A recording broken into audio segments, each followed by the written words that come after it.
આયોજન કરો છો ને? આ ખોડલધામનું સાઉથ ઝોનનું આયોજન છે. છેલ્લા 10 વર્ષથી આ કરી છે. પહેલાં આગળ સોઠિયાળીમાં કરતા હતા. હવે આયોજન નાનું હતું એટલે અહીંયા કોઠારીયા રાખ્યું છે. આયોજન બે એક જ છે. છેલ્લા 10 વર્ષથી આ કરી છે. કેટલાક આમાં કીકની જ્ઞાતિને આવવાનું રહે છે. કીકી જ્ઞાતિને આવવાનું રહે છે. સર્વે સમાજની લેડીઝોને મહિલાઓને આવવાનું છે. બાકીના જેન્ટ્સમાં પટેલ છે, બીજા કોઈ નથી. બીજું તમે આયોજનમાં શું શું વ્યવસ્થા રાખી છે? આયોજનમાં ટોટલ સરકારના નિયમ પ્રમાણે બધી આયોજન છે. સરકારના જે નિયમ પ્રમાણે છે એ ટોટલ સુવિધા છે. આમાં શૈલેષભાઈ આપને કહેવાનું થાય છે કે બીજું તમે વ્યવસ્થામાં આને પછી ક્યાં લગી રાખવાના લગીને ક્યાં? હા, 17 તારીખ સુધીનું આયોજન છે.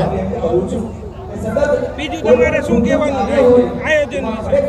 સરકારની જે એસઓપી છે ને, એસઓપીનું પાલન કરીને અને એ સિવાયનું વધારાની પબ્લિક સેફટી અને સ્વચ્છતા, આ બે અમારો ખોડલધામનો ધ્યેય છે અને એ મુજબ અમે બધા ઝોનમાં અમલવારી કરાવી છે.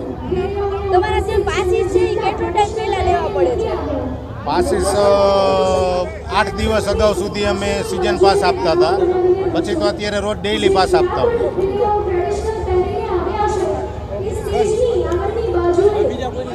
શૈલેષભાઈ પરસાણા છે. હું અહીંયા 18 નંબર વોર્ડમાં કોર્પોરેટર છું.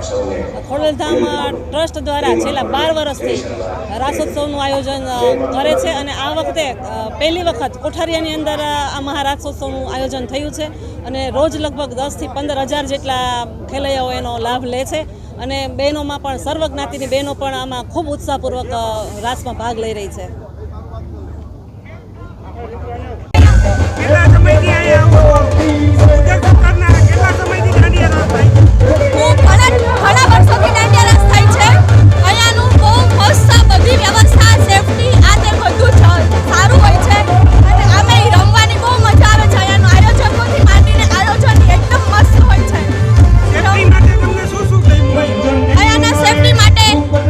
અહીંયાના સેફટી માટે ઘણું બધું સારું છે. ગર્લ્સની સેફટી અને મેડિકલની આ તે કાંઈ પણ વસ્તુ થાય, કોઈને કાંઈ પણ થાય તો તરત મેડિકલની વ્યવસ્થા અહીંયા રાખેલી છે. ડૉક્ટર બોલાવેલા છે કે કોઈને કાંઈ પણ છે ને કાંઈ થાય નહીં એવું કે કોઈને કાંઈ શ્વાસ કે આ તે થઈ જાય, કોઈની ઇન્જરી થાય, કાંઈ પણ થાય તો એ છે. પછી કોઈના પાસ કે કાંઈ ખોવાઈ જાય છે તો આ લોકો એનાઉન્સમેન્ટ કરે છે.